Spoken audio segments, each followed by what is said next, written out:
So hi everyone, welcome to our next lecture for rapid revision, जो कि है metals and non metals. आज 20 से 25 मिनट के अंदर इस पूरे चैप्टर का रिवीजन करेंगे। सारे इंपॉर्टेंट टॉपिक, इंपॉर्टेंट पॉइंट सब कुछ आपको रिवाइज करा दूंगा। तो अगले 20 से 25 मिनट आपको मेरे साथ बने रहना है और एक नोटबुक पेन लेकर आ जाओ, सारी इंपॉर्टेंट चीजों को नोट करते रहना है। चलिए, तो देखो, इस लेक्चर को मैं ऑलरेडी डिटेल में पढ़ा चुका हूं, इस चैप्टर को मैं ऑलरेडी डिटेल में पढ़ा चुका हूं, जो कि हमारे एक वन शॉट वीडियो है जो कि 1.5 घंटे की है। अब जाकर देखना, आपकी मदद होगी। लिंक मैं डिस्क्रिप्शन में दे दूंगा। बट आज हम रिवीजन कर रहे हैं, तो रिवीजन में स्टार्ट करते हैं। सबसे पहले जानते हैं कि भैया मेटल नॉन मेटल होते क्या है। तो देखना, सबसे पहले 4 प्रकार की चीजें होती हैं। एक होता है मेटल। मेटल क्या होता है? जो कि इलेक्ट्रॉन्स को देता है। याद रखना, मेटल्स वो होते हैं जिनकी आउटर मोस्ट शेल के अंदर या तो 1 इलेक्ट्रॉन होगा, या तो आपके 2 इलेक्ट्रॉन होंगे, या तो आपके 3 इलेक्ट्रॉन होंगे। जबकि नॉन मेटल वो हैं जिनकी आउटर मोस्ट शेल के अंदर या तो 5 इलेक्ट्रॉन होंगे, या तो आपके 6 होंगे, या तो आपके 7 होंगे। जबकि आपकी नोबल गैसेस वो होती हैं जिनके आउटर मोस्ट शेल पूरी तरीके से भरा होता है ना, ना ही ये इलेक्ट्रॉन लेते हैं, ना ही ये इलेक्ट्रॉन देते हैं। जबकि मेटलॉइड्स जो होते हैं वो कुछ ऐसे आपके एलिमेंट्स होते हैं जो कि मेटल और नॉन मेटल दोनों की प्रॉपर्टीज को शो कर रहे होते हैं। एग्जांपल याद रखेंगे, बोरोन, सिलिकॉन। ठीक है, ये बेसिक हो गया मेटल नॉन मेटल का। बट भैया इनकी फिजिकल प्रॉपर्टीज के बीच में डिफरेंस बता दो। अब ध्यान से समझना, इस चैप्टर के अंदर आपको कुछ एक्सेप्शंस भी आपको याद रखने हैं। एक्सेप्शन क्या होते हैं? जैसे आपके बैक बेंचर के अंदर एक ऐसा बच्चा होता है जो कि बैठता तो पीछे है, बट जब एग्जाम का रिजल्ट आता है तो वो टॉप कर जाता है। तो वो क्या है? वो एक प्रकार का एक्सेप्शन है। उसी प्रकार के एक्सेप्शन हमें यहां पर याद रखने हैं। पहली प्रॉपर्टी है मेलेबिलिटी। भैया मेलेबिलिटी क्या होती है? एक ऐसी प्रॉपर्टी, अगर हम उसे मारेंगे तो थिन शीट्स के अंदर क्या हो जाएगा? कन्वर्ट हो जाएगा। जैसे कि मेटल्स, आपके मेटल्स क्या होते हैं? वो मेलेबल होते हैं, थिन शीट्स के अंदर कन्वर्ट हो जाते हैं। ठीक है, बट आपके नॉन मेटल नहीं होते। और पता है, कुछ एक्सेप्शन भी हैं, कुछ ऐसे भी मेटल्स हैं जो कि थिन शीट के अंदर कन्वर्ट नहीं होते, जो कि आपको याद रखने हैं। जैसे कि आपके आर्सेनिक, मरकरी, ये बहुत इंपॉर्टेंट है। मरकरी जो होता है आपको लिक्विड स्टेट के अंदर होता है, रूम टेम्परेचर पे। आगे बात करते हैं डक्टिलिटी। डक्टिलिटी क्या होती है बेटा? एक ऐसी एबिलिटी, अगर हम एक मेटल को वायर की फॉर्म में, थिन वायर की फॉर्म में कन्वर्ट कर दे तो हम बोलेंगे ओहो तू तो डक्टाइल है। ठीक है, तो मेटल्स जो होते हैं वो डक्टाइल होते हैं, बट नॉन मेटल्स डक्टाइल भैया नहीं होते, वायर्स में कन्वर्ट नहीं कर सकते। आगे बात करते हैं हार्डनेस की। तो देखो, जो आपके मेटल्स होते हैं बहुत ज्यादा टफ होते हैं, बहुत ज्यादा हार्ड होते हैं। आपको पता है, आयरन बहुत ज्यादा हार्ड होता है। बट यहां पर भी एक्सेप्शन है। एक्सेप्शन है सोडियम, पोटेशियम। सोडियम, पोटेशियम कुछ ऐसे एलिमेंट्स हैं जिनको आप नाइफ से भी काट सकते हो। हाँ भाई, चाकू से भी काट सकते हो। क्वेश्चन आ सकता है कौन से ऐसे मेटल्स हैं जो कि नाइफ से काट सकते हैं? सोडियम और पोटेशियम। जबकि जो आपके नॉन मेटल्स होते हैं वो बहुत ज्यादा क्या होते हैं? टफ होते, बहुत ज्यादा मतलब आपके हार्ड नहीं होते हैं ना, बहुत ज्यादा सॉफ्ट होते हैं। बट एक एक्सेप्शन यहां पर भी है, जो कि है आपका डायमंड। डायमंड जो होता है एक प्रकार का नॉन मेटल और बहुत ज्यादा टफ होता है। आगे बात करते हैं सोनोरिटी। सोनोरिटी एक ऐसी प्रॉपर्टी है, जैसे कि आपने सुना आपकी घंटी लगी होगी स्कूल के अंदर, उसमें टंग टंग टंग टंग आवाज आती है। वो जो बेल साउंड होता है, रिंगिंग साउंड होता है, उसी प्रॉपर्टी को हम बोलते हैं सोनोरिटी। तो जब भी हम एक मेटल को मारेंगे उसमें साउंड आएगा, बट नॉन मेटल में से वो साउंड नहीं आता। याद रखना, मेटल्स में एक एक्सेप्शन है जो कि है मरकरी। आगे बात करते हैं अपनी लस्टर। लस्टरस एक ऐसी प्रॉपर्टी है जिसको हम बोलते हैं शाइनी। कुछ मेटल्स बहुत ज्यादा चमकते हैं, आपने देखा होगा, जबकि नॉन मेटल्स उतने ज्यादा नहीं चमकते। ठीक है, तो मेटल्स जो होते हैं वो लस्ट्रस होते हैं, बट आपके नॉन मेटल्स नहीं होते। बट यहां पर भी एक्सेप्शन आपको याद रखना है, कुछ नॉन मेटल्स भी लस्ट्रस होते हैं, जिनका एक एग्जांपल है आपका आयोडीन, और एक और एग्जांपल आपको याद रखना है जो कि है ग्रेफाइट। ठीक है, आगे बात करते हैं हमारी क्या अगली प्रॉपर्टी है? हमारी मेल्टिंग और बॉइलिंग पॉइंट। जो आपके मेटल्स होते हैं उनके हाई मेल्टिंग बॉइलिंग पॉइंट होते हैं, जबकि आपके जो नॉन मेटल्स हैं उनके कम होते हैं। यहां पर भी आपको क्या करना है? एक्सेप्शन याद रखना है, जो कि है आपका गैलियम और आपका सीजियम। गैलियम, सीजियम ऐसे आपके मेटल्स हैं जिनके लो बॉइलिंग मेल्टिंग पॉइंट हो रहे होते हैं। मतलब आप अगर इन्हें रूम टेम्परेचर पर भी रख दोगे ना तो भी ये पिघल जाएंगे, इतने ज्यादा ये लो इनका मेल्टिंग पॉइंट होता है। ठीक है, यहां तक समझ आ गया। अगली प्रॉपर्टी की बात करते हैं, इलेक्ट्रिकल कंडक्टिविटी। अब कुछ मेटल्स, ऑलमोस्ट सारे मेटल्स बहुत ज्यादा इलेक्ट्रिसिटी को कंडक्ट करते हैं, जबकि आपके नॉन मेटल्स बिजली को कंडक्ट नहीं करते। इस बात को आपको याद रखना है। ठीक है, बट एक्सेप्शन याद रखना, जो कि आपका मरकरी लेड, जो कि आपकी इलेक्ट्रिसिटी को कंडक्ट नहीं करते। ठीक है, और यहां पर भी एक्सेप्शन याद रखना, जो कि ग्रेफाइट। ग्रेफाइट एक इस प्रकार का नॉन मेटल है जो कि बिजली को कंडक्ट करता है। उसके अलावा आ जाती है आपकी क्या? Heat conductivity. Similarly heat conductivity में भी आपका सेम ही एक्सेप्शन है, जो कि ग्रेफाइट। ग्रेफाइट जो है वो एक नॉन मेटल है, बट वो हीट को भी कंडक्ट कर लेता है। अगला आ जाता है आपका क्या, अगला आ जाता है आपकी स्टेट। तो याद रखना सॉलिड स्टेट रहती है, ऑलमोस्ट सॉलिड स्टेट रहती है, बस मरकरी जो है वो लिक्विड में मिलता है, और इनकी जो स्टेट होती है वो सॉलिड भी हो सकती है, लिक्विड भी हो सकती है, गैस कैसी भी हो सकती है। अगली पॉइंट है डेंसिटी, इनकी डेंसिटी हाई होती है, इनकी डेंसिटी लो होती है। याद रखना मरकरी एक ऐसा मेटल है जो कि कैसे मिलेगा आपको, वो मिलेगा आपको लिक्विड एट रूम टेम्परेचर, जबकि जो ग्रेफाइट है और डायमंड है वो एक्सेप्शन आपको मिलेंगे नॉन मेटल के अंदर, क्योंकि जो आपका डायमंड होता है बहुत ज्यादा हार्ड होता है और ग्रेफाइट जो होता है वो बिजली को कंडक्ट करता है। चलिए ये हो गई आपकी क्या, physical properties of metal and non metal. अब बात करते हैं केमिकल प्रॉपर्टीज पे। याद रखना मेटल क्या है, मेटल वो है जो कि इलेक्ट्रॉन देता है, इलेक्ट्रॉन मतलब अपना इलेक्ट्रॉन दे देगा, और नॉन मेटल क्या है जो कि इलेक्ट्रॉन वापस से उससे लेगा, है ना। ये आपको प्रॉपर्टीज याद रखनी है। अब हम देखते हैं कुछ रिएक्शन मेटल और नॉन मेटल की, यानी पहले हम देखेंगे मेटल की रिएक्शन विद ऑक्सीजन। देखो कुछ जो मेटल होते हैं वो ऑक्सीजन के साथ बहुत ज्यादा खतरनाक रिएक्शन करते हैं, जैसे कि आपके सोडियम, पोटेशियम, जो हाईली रिएक्टिव एलिमेंट्स हैं वो बहुत ज्यादा खतरनाक तरीके से रिएक्शन करते हैं, जबकि जो लो रिएक्टिव एलिमेंट होते हैं वो बहुत धीरे से रिएक्शन कर रहे होते हैं। ठीक है, तो याद रखना मेटल ऑक्सीजन मिलके क्या बनाते हैं, मेटल्स के आपके ऑक्साइड बना रहे होते हैं। For example magnesium plus oxygen क्या बनाएगा, मैग्नीशियम ऑक्साइड बनाएगा। देखो वैसे आपको पता है कि जो आपके मेटल ऑक्साइड्स होते हैं वो कैसे होते हैं, वो होते हैं आपके बेसिक, बट कुछ मेटल के ऑक्साइड्स बेसिक भी होते हैं, एसिडिक भी होते हैं, और उन मेटल्स को हम बोलते हैं क्या बेटा, उनको हम बोलते हैं एम्फोटेरिक मेटल्स। बहुत ज्यादा इंपॉर्टेंट है, एक सवाल पक्का आएगा। नाम याद रखना सारे के सारे एम्फोटेरिक मेटल्स के, जो कि आपके beryllium, zinc, tin, lead, aluminium और आपका एंटिनोमी जो कि आपका एसबी। तो याद रखना इनकी ट्रिक भी मैंने आपको बता रखी थी, जो कि ऐसी थी कि सब जन पढ़ो लिखो और बनो जनाब, सब जन पढ़ो लिखो और बनो जनाब। ये किसकी ट्रिक है, जिससे आप सारे के सारे एम्फोटेरिक मेटल्स को याद कर सकते हो। ठीक है, यहां तक आपको समझ आ गया। अब इनके रिएक्शंस क्या हैं, बहुत ज्यादा हाईली रिएक्टिव होते हैं कुछ कुछ आपके मेटल्स की। अब बात करते हैं हमारे नॉन मेटल्स की। तो जो नॉन मेटल्स होता है वो भी आपके नॉन मेटल ऑक्साइड बनाते हैं, और जो नॉन मेटल ऑक्साइड होते हैं वो मेनली एसिडिक होते हैं या तो न्यूट्रल होते हैं। एग्जांपल याद रखना, एग्जांपल है जैसे आपका कार्बन है, तो कार्बन जब कार्बन डाइऑक्साइड बनाता है तो वो अलग टाइप का बन जाता है, और कभी कभार कार्बन क्या बनाता है, कार्बन मोनोऑक्साइड बनाता है, वो अलग बन जाता है। तो यानी एसिडिक भी बनाता है, न्यूट्रल भी बनाता है, इस बात को याद रखना है आपको। चलिए अब बढ़ते हैं हमारी अगली रिएक्शन की तरफ, जो कि आपकी क्या, वाटर के साथ, पानी के साथ कैसी रिएक्शन होती है। याद रखना मेटल्स की जो रिएक्शन होती है पानी के साथ, जो टॉप प्रायोरिटी वाले मेटल्स हैं, जो कि हाईली रिएक्टिव आपके मेटल्स हैं, वो क्या करते हैं, वो बहुत ज्यादा धमाकेदार रिएक्ट करते हैं। ठीक है, और वो क्या बनाते हैं, वो मेटल्स के हाइड्रोक्साइड बनाते हैं, है ना, जबकि कुछ जो लो रिएक्टिव हैं वो सिर्फ मेटल ऑक्साइड बनाते हैं। अब आपको मैं एक ट्रिक बता देता हूं, आपको याद रखने पड़ेंगे। आपको सबसे पहले रिएक्टिविटी सीरीज याद होनी चाहिए। कैसे याद करोगे, ट्रिक बता रखी है, कैटरीना ने कार मांगी ऑल्टो जेन फरारी, फिर भी हाय क्यों मिली सिल्वर ऑडी। उस ट्रिक से याद रखनी है। ठीक है, अब देखना फटाफट से, देखो अब जो हाई रिएक्टिव है, जैसे कि आपके क्या, जैसे कि आपके सोडियम, पोटेशियम, है ना, उसके अगला आपके क्या, कैल्शियम, ये जो होते हैं ये आपके क्या बनाते हैं, हाइड्रोक्साइड बनाते हैं। एक एक करके याद रखना, सोडियम एंड क्या आपके potassium reacts violently with water.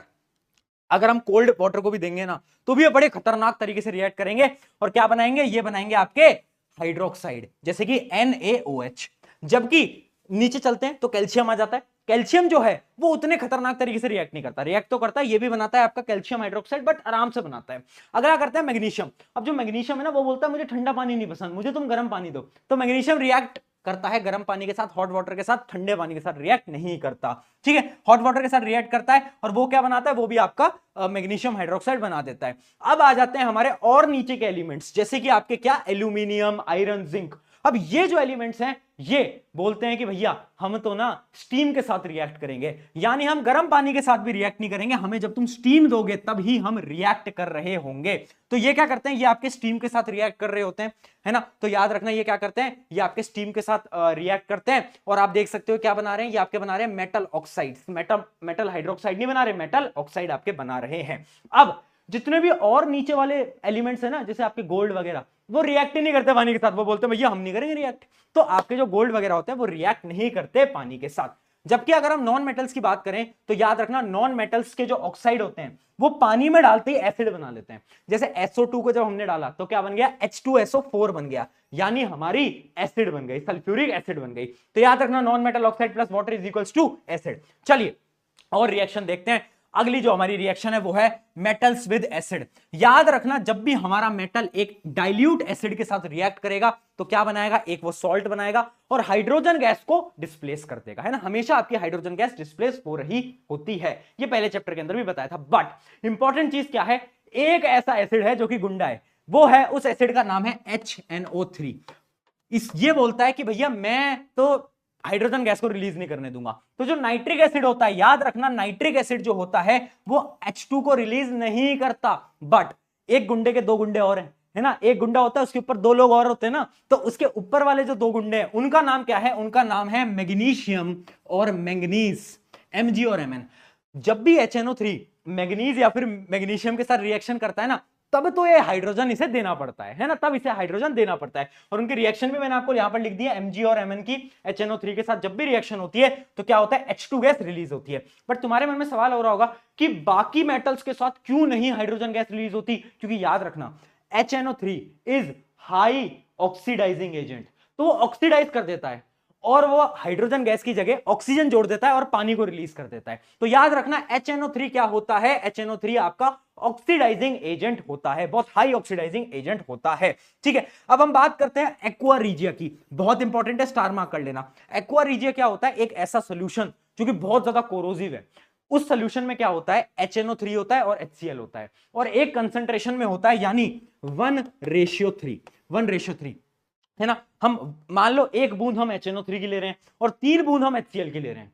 इस रेशियो के अंदर हम एक बनाते हैं एक एसिड को और उसको हमने नाम दिया एक्वा रीजिया। एक्वा रीजिया क्यों बोलते हैं हम इसे, क्योंकि ये बहुत सारे ऐसे मेटल्स को कोरोड कर देती है जो कि रिएक्ट ही नहीं करते, जैसे कि गोल्ड जो है वो रिएक्ट नहीं करता। बट अगर गोल्ड के ऊपर आपने ये डाल दी ना, इस एसिड को डाल दिया ना, तो क्या होगा, इस एक्वा रीजिया को डाला तो गोल्ड भी पिघल जाएगा, गोल्ड भी कोरोड कर जाएगा, मतलब पूरा का पूरा डिसॉल्व हो जाएगा। एक तरीके से डिसॉल्विंग कैपेसिटी इसकी बहुत ज्यादा होती है। ठीक है, तो ये बहुत ज्यादा हाईली रिएक्टिव होती है एक्वा रीजिया। ये रेशियो याद रखना बेटा, बहुत इंपॉर्टेंट है। ठीक है, जबकि जो आपकी नॉन मेटल्स होते हैं वो एसिड्स के साथ रिएक्शन ही नहीं करते। अब बात करते हैं मेटल सॉल्ट की, यानी देखो जो ज्यादा हाई रिएक्टिव होगा वो डिस्प्लेस कर देगा, पहले चैप्टर से पढ़ते आ रहे हैं। तो देखना, याद रखना, जैसे मान लो आपका लेड है और CuCl2 है, तो कौन ज्यादा रिएक्टिव है, आपको रिएक्टिविटी सीरीज याद होनी चाहिए, कैटरीना ने कार मांगी, ऑल्टोज एंड फरारी। हाँ, तो आप देखोगे जो लेड जो है वो ऊपर आता है कॉपर से, तो कॉपर को लात मार के बाहर भगा देगा, है ना, और क्या करेगा, वो इसके साथ जुड़ जाएगा और क्या बना लेगा, कॉपर अकेला रह जाएगा। जैसे कि बेटा तुम भी अपनी जिंदगी में अकेले हो, कॉपर भी अकेला है। चलिए, तो इस प्रकार से लात मार के बाहर करा और क्या बन गया, PbCl2 बन गया। तो जो ज्यादा रिएक्टिव होगा हमेशा रिएक्शन में वही पहले आएगा। चलिए अब आगे बढ़ जाते हैं। ये पूरी की पूरी रिएक्टिविटी सीरीज है, याद करने की ट्रिक 100 बार बता रखी है, याद रखना, है ना। कैटरीना ने कार मांगी, ऑल्टोज एंड फरारी, फिर भी हाई क्यों मिली उसे, सिल्वर ऑडी। चलिए अब बात करते हैं रिएक्शन मेटल और नॉन मेटल की। अगर एक मेटल है, अगर एक नॉन मेटल है, दोनों के रिएक्शन हुआ तो क्या बनेगा। तो भैया ध्यान से सुनना, देखो मेटल जो है वो क्या करता है, वो अपने इलेक्ट्रॉन को देता है, और जब भी कोई इलेक्ट्रॉन को देता है तो उस पर पॉजिटिव चार्ज आता है और उसे हम बोलते हैं क्या, उसे हम बोलते हैं बेटा कैटायन। तो याद रखना, मेटल पे पॉजिटिव चार्ज आता है वो कैटायन बन जाता है, जबकि आपका जो नॉन मेटल है वो इलेक्ट्रॉन लेता है तो उसमें नेगेटिव चार्ज आता है और वो बन जाता है आपका एनायन। तो एनायन होता है नेगेटिव चार्ज, कैटायन होता है आपका पॉजिटिव चार्ज। इतना क्लियर है। चलिए अब देखो होता क्या है, सोडियम मान लो, एक सोडियम है और आपका क्लोरीन है। सोडियम ने एक इलेक्ट्रॉन दिया क्लोरीन को, क्लोरीन के पास एक इलेक्ट्रॉन आया, दोनों ने एक बॉन्ड बना लिया, एक रिश्ता बना लिया, है ना। तो ये रिश्ता क्या कहलाता है, ये रिश्ता कहलाता है आयोनिक कंपाउंड का रिश्ता या फिर आयोनिक बॉन्ड का रिश्ता। तो याद रखना, वो रिश्ते जो कि आयंस की वजह से बनते हैं, यानी कैटायन और एनायन के फॉर्मेशन की वजह से बनते हैं, उन रिश्तों को हम बोलते हैं आयोनिक बॉन्ड्स या फिर आयोनिक कंपाउंड्स। इस बात को आप याद रखेंगे। इसी प्रकार से आपका NaCl जो होता है वो बन रहा होता है। NaCl क्या होता है, जो आपके घर का नमक आता है, टेबल सॉल्ट, वही होता है आपका NaCl। चलिए यहां तक एकदम क्लियर हो गया होगा। अब बहुत important topic, properties of ionic compound. अब एक ट्रिक बता रहा हूं, याद करने की, ध्यान से समझ लेना। आयोनिक कंपाउंड की प्रॉपर्टी याद करने की जरूरत नहीं है, नमक की जो प्रॉपर्टीज होती है ना वही आपके आयोनिक कंपाउंड की प्रॉपर्टीज होती है। नमक कैसा होता है, हार्ड होता है। तो क्या हम बोल सकते हैं आयोनिक कंपाउंड्स जो होते हैं वो कैसे होते हैं, वो हार्ड होते हैं, सॉलिड होते हैं, हार्ड होते हैं, है ना। क्यों होते हैं, क्योंकि उनका आयोनिक बॉन्ड बहुत ज्यादा स्ट्रॉन्ग होता है। नमक, है ना, नमक से याद कर लेंगे। अब क्या मेरा नमक जो है, क्या वो बिजली को कंडक्ट कर लेगा, नहीं कर पाएगा। बट अगर मैं नमक को पिघला दूं या फिर पानी में मिला दूं, मोल्टन स्टेट के अंदर कन्वर्ट करूं, तो क्या मेरे नमक अब बिजली को कंडक्ट करेगा, बिल्कुल करेगा। तो वही सेम चीज है, याद रखना कि क्या कंडक्ट्स इन मोल्टन और एक्वस स्टेट, यानी आपके जितने भी आयोनिक कंपाउंड होते हैं सॉलिड स्टेट में बिजली को कंडक्ट नहीं करते, इलेक्ट्रिसिटी कंडक्ट नहीं करते, बट जैसे ही वो मोल्टन स्टेट में आ जाते हैं, जैसे ही वो कैसी आ जाते हैं, एक्वस स्टेट में आ जाते हैं, बिजली कंडक्ट कर लेते हैं। अगली प्रॉपर्टी भी याद रखना, देखो आपका जो मेटल, आपका जो नमक होता है उसको मेल्ट करो, बॉईल करो, क्या वो जल्दी से बॉईल हो जाएगा? नहीं हो पाएगा ना। अरे नमक को बॉईल करके देखना कैसे जल्दी बॉईल हो जाएगा। तो यानी इनका जो मेल्टिंग और बॉइलिंग पॉइंट होता है वो भी ज्यादा होता है। क्यों? Due to strong inter ionic attraction. याद रखना जो इनके अंदर फोर्सेज ऑफ अट्रैक्शन है वो बहुत ज्यादा स्ट्रॉन्ग होती है। अगली बात करते हैं सॉल्युबिलिटी की। नमक पानी के अंदर तो घुल जाता है, बट अगर नमक को तुम पेट्रोल के अंदर घुलाओगे, ऑर्गेनिक सॉल्वेंट्स के अंदर घुलाओगे, क्या घुलेगा? नहीं घुलेगा। तो ऐसे ही याद रखेंगे कि जितने भी आयनिक कंपाउंड होते हैं वो पानी में तो मिल जाते हैं, बट इनसॉल्युबल इन आपके जितने भी ऑर्गेनिक सब्सटेंसेस हैं, लाइक क्या, केरोसिन, पेट्रोल, इन सब के अंदर इनसॉल्युबल होता है। तो नमक की प्रॉपर्टीज से चारों प्रॉपर्टीज को हमने याद कर लिया। चलिए अब आ जाता है हमारा सबसे इंपॉर्टेंट टॉपिक इस चैप्टर का, जो कि है बेटा मेटलर्जी। मेटलर्जी क्या होता है, ध्यान से सुनना, बड़ा इंपॉर्टेंट है। देखो मेटलर्जी एक तरीके की ब्रांच है जो कि पढ़ती है किसके बारे में? मेटल्स के एक्सट्रैक्शन के बारे में, है ना। हमारे मेटल का है अर्थ क्रस्ट के अंदर, हमें अब मेटल को बाहर निकालना है। कैसे निकालेंगे? कुछ कुछ पॉइंट्स आपको याद रखने हैं। पहली चीज मिनरल। मिनरल क्या होती है? मिनरल, मान लो हमने जमीन में गड्ढा करा, हमें कुछ चीज मिली, वो क्या कहलाएगा? वो हमारे लिए कहलाएगा मिनरल, यानी naturally occurring element compound in earth crust is called mineral. अब एक बहुत बड़ा मिनरल था, उसके अंदर एक छोटा सा पार्ट था जिसके अंदर बहुत सारा मेटल था, तो उस छोटे से पार्ट को हम क्या बोलेंगे? उस छोटे से पार्ट को हम बोलेंगे ओर। यानी ओर क्या है? Ore is a mineral from which metal can be extracted economically and conventionally. मतलब बहुत आराम से और हम बहुत अच्छे पैसे भी कमा सकते हैं ना, क्योंकि ओर हमने बनाया, और छोटा सा है और उसके अंदर मेटल बहुत ज्यादा है, तो उसमें हम मेटल को बाहर निकालेंगे तो उस मेटल को बेचेंगे तो पैसे भी कमा पाएंगे, तो इकोनॉमिकली ये बहुत ज्यादा सही रहता है। अगली बात करते हैं क्या, गैंग पार्टिकल्स, यानी ये होती हैं इंप्योरिटीज। अब और है उसके अंदर मेटल है, साथ साथ में इंप्योरिटीज भी हैं, तो उनको हम क्या बोलते हैं? Gang particles. अगली बात करते हैं इनरिचमेंट ऑफ ओर या फिर कंसंट्रेशन ऑफ ओर। ये क्या होता है? Process of removing gang particles, यानी और है उसमें से कुछ कुछ प्रोसेसेस की मदद से हम इंप्योरिटीज को निकालते हैं, और उन प्रोसेसेस को हम बोलते हैं क्या? इनरिचमेंट ऑफ ओर या फिर कंसंट्रेशन ऑफ ओर। चलिए अब मैं आपको दिखाने जा रहा हूं एक बड़ी ही इंपॉर्टेंट यहां पर टेबल, बट उससे पहले मिनरल और ओर का डिफरेंस बेटा याद रखना। देखो मिनरल क्या होता है? मिनरल नेचुरली जो आपके अर्थ में मिलता है, और ओर क्या होता है? Ore is a type of mineral जिसके अंदर बहुत सारा क्या है? एलिमेंट आपके प्रेजेंट है। इस बात को याद रखना, ठीक है। ये क्या है? All minerals are not ores but all ores are mineral. Example याद रखना, बहुत सारे एग्जांपल है मिनरल के, क्ले, मार्बल वगैरह वगैरह, बट आपके और क्या होते हैं? बॉक्साइट का और हेमेटाइट का और अलग चीज है बेटा, याद रखेंगे। अब बात करते हैं हमारी इस टेबल के बारे में, बड़ी इंपॉर्टेंट टेबल है, फटाफट से देखो। ये जो टेबल है ये आपके बड़ा काम आने वाली है बेटा, ध्यान से देखते चलना। देखो अब हम बात करते हैं, हमें मेटल को एक्सट्रैक्ट करना है। तीन टाइप के मेटल होते हैं। पहला आपका मेटल होता है कौन सा? जो कि हाई रिएक्टिव होता है। एक होता है जो कि मिड रिएक्टिव होता है। एक होता है आपका लो रिएक्टिव होता है। भैया लो कौन सा, मिड कौन सा, हाई कौन सा, हमें कैसे पता? अरे मूर्ख बालक, दिखा देता हूं, टेंशन क्यों लेता है। हाई रिएक्टिव कौन सा है? जैसे आपके सोडियम, पोटेशियम, कैल्शियम, मैग्नीशियम वगैरह वगैरह। जबकि आपके mid reactive zinc, iron, lead, ये सब। Low reactive copper, silver, gold, ये सब, ठीक है। इन तीनों की जो तरीके हैं वो अलग हैं। पहले हम स्टार्ट करते हैं लो रिएक्टिव के साथ, ठीक है। लो रिएक्टिव के साथ हमें क्या करना होता है? जितने भी आपके जो लो रिएक्टिव एलिमेंट होते हैं ना, वो नेचर के अंदर सल्फर के साथ जुड़े होते हैं, यानी इनका जो ओर होता है वो सल्फाइड ओर होता है। और अगर मुझे सल्फर को लात मार के बाहर निकालना है तो मेरे पास एक प्रोसेस होता है, उस प्रोसेस का नाम याद रखना, जो कि होता है रोस्टिंग। बेटा वो रोस्टिंग नहीं है जो कि मैं तुम्हारी क्लास में करता रहता हूं। ये कौन सी रोस्टिंग है? इसके अंदर हम क्या करेंगे? हीट करेंगे in the presence of oxygen. We will heat the ore in the presence of oxygen, बस और कुछ नहीं, ठीक है।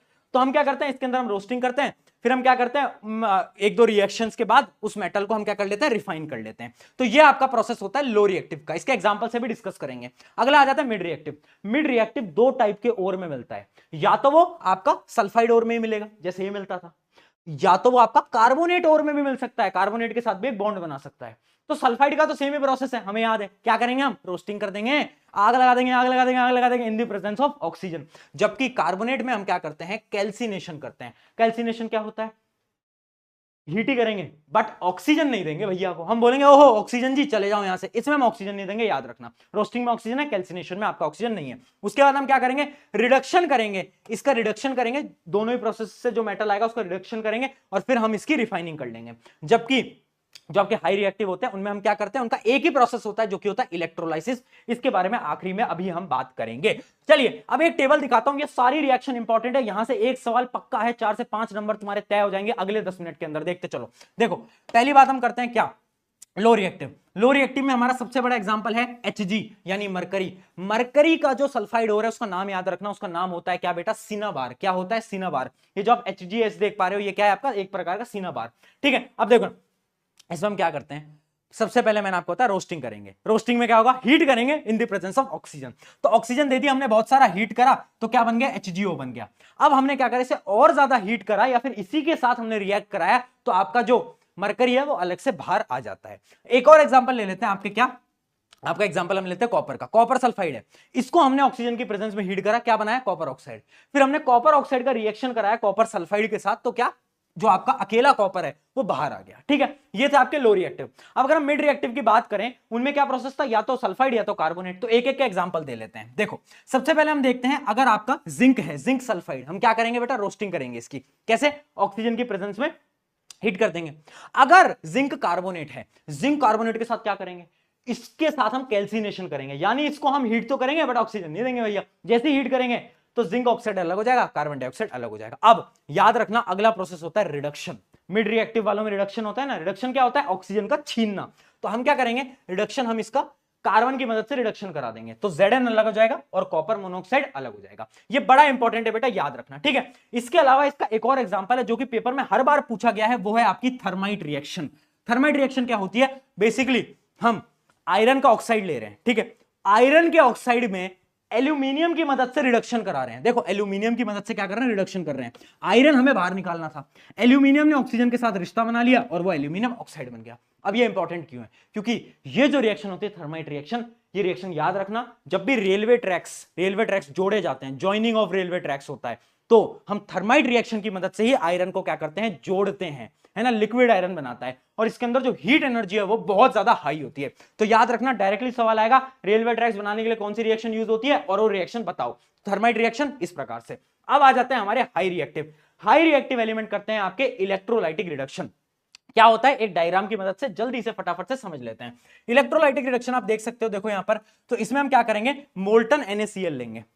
मोल्टन, एक्वस नहीं है बेटा, मोल्टन। मोल्टन NaCl लिया, एक एनोड डाली, एक कैथोड डाली, बिजली को पास करा। अब क्या होगा, जो आपकी Cl है, Cl गैस तो आपके एनोड पे आ जाएगी, और जो आपका Na है, जो मेटल है, वो मेटल कहां जाएगा, कैथोड पे आ जाएगा, और इसकी मदद से हमें प्योर सोडियम मिल जाएगा, प्योर Na मिल जाएगा। तो डायग्राम याद रखना, इसको हम बोलते हैं इलेक्ट्रोलाइटिक रिडक्शन। अब बात करते हैं रिफाइनिंग। भैया हम पढ़ रहे हैं लो रिएक्टिव, मिड रिएक्टिव, सबकी रिफाइनिंग करनी है, बट रिफाइनिंग करनी कैसे है, एक एग्जांपल देख लेते हैं। एग्जांपल देखते हैं कॉपर की रिफाइनिंग का। ये डायग्राम भी बेटा इंपॉर्टेंट है। हमें क्या करना है, एक एनोड लेना है, एक कैथोड लेना है, एक सोल्यूशन लेना है। सोल्यूशन किसका होगा, कॉपर सल्फेट, CuSO4 का सोल्यूशन लेंगे। अब हम क्या करेंगे, यहां पर हम क्या करते हैं, देखना बेटा, ये जो आप देख पा रहे हो ये है आपकी क्या, ये है आपकी एनोड। ठीक है, इसके ऊपर हम क्या डालेंगे, इसके ऊपर हम इम्प्योर कॉपर डालेंगे। एनोड पे याद रखना बेटा क्या डालते हैं हम, इस जगह पर हम डालेंगे इम्प्योर कॉपर। ठीक है, यहां पर हमारी इम्प्योर कॉपर है और यहां पर हमने एक प्योर कॉपर की रॉड ले ली। ठीक है, यहां पर प्योर कॉपर, यहां पर इम्प्योर कॉपर।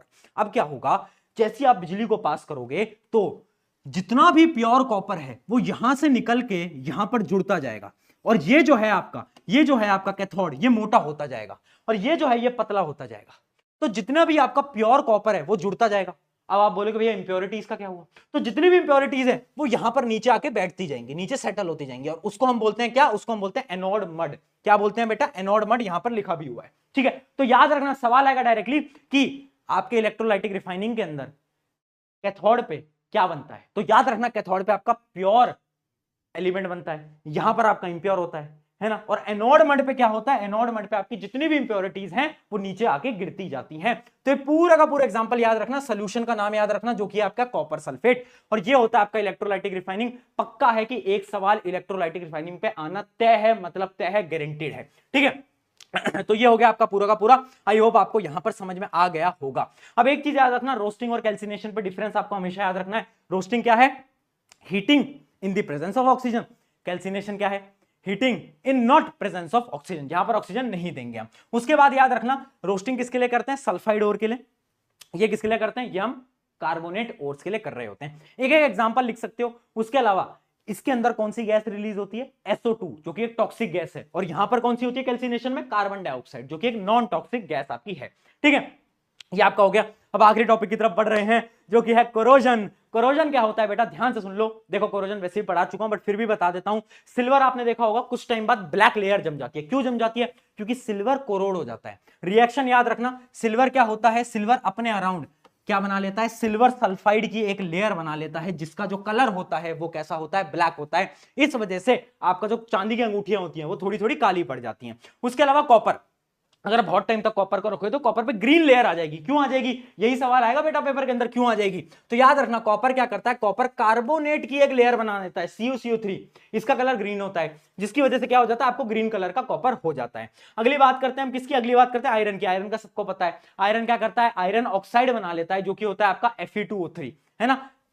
आपकी जो भी सराउंडिंग्स है उसमें जो वाटर मॉलिक्यूल्स है, ऑक्सीजन है, उसमें क्या हो जाता है, वो एक आपका Fe2O3 बना लेता है जिसका कलर क्या होता है, ब्राउन होता है, और इसको हम रस्टिंग बोलते हैं। ये तो सबको पता है ना, ये तो हमने देखा ही है आयरन की कोरोजन। बट याद रखना सिल्वर की ब्लैक होती है, किसकी वजह से, सिल्वर सल्फाइड की वजह से, कॉपर कार्बोनेट ग्रीन, याद रखेंगे कलर। चलिए अब हम बढ़ जाते हैं फाइनल टॉपिक जो कि है अलॉइंग। देखो याद रखना अलॉइंग क्या होता है, एक ऐसी चीज होती है जिसमें हम दो मेटल या फिर नॉन मेटल को मिक्स करते हैं एक फिक्स प्रोपोर्शन के अंदर। क्यों करते हैं हम, ताकि हम एक नया मटेरियल बना पाए जिसकी प्रॉपर्टीज बहुत अलग हो और वो प्रॉपर्टीज हमारे काम आए। जैसे कि हम बनाते हैं स्टील, स्टील किससे बनता है, आयरन है, क्रोमियम है, निकल है। तो याद रखना आपका जो आपने जो स्टील देखा है ना बेटा, वो स्टील ऐसे नहीं बन जाता, उसके अंदर आपका आयरन भी लगता है, क्रोमियम भी लगता है, और उसके अलावा क्या लगता है, निकल भी लगता है। याद रखना है, याद रखना है, तब जाकर आपका जो स्टेनलेस स्टील है वो बन पाता है। उसके अलावा आप देख सकते हो ब्रास, ब्रास क्या होता है, कॉपर और जिंक का मिक्सचर होता है, उससे जाकर बनाते हैं। इनसे क्या हो रहा है, प्रॉपर्टीज बदल जा रही हैं। जैसे स्टील बनाया तो स्टील की प्रॉपर्टी क्या है, टफ होता है स्टील, तो कैसे बना पाया, जब हमने तीन मेटल्स को जोड़ा।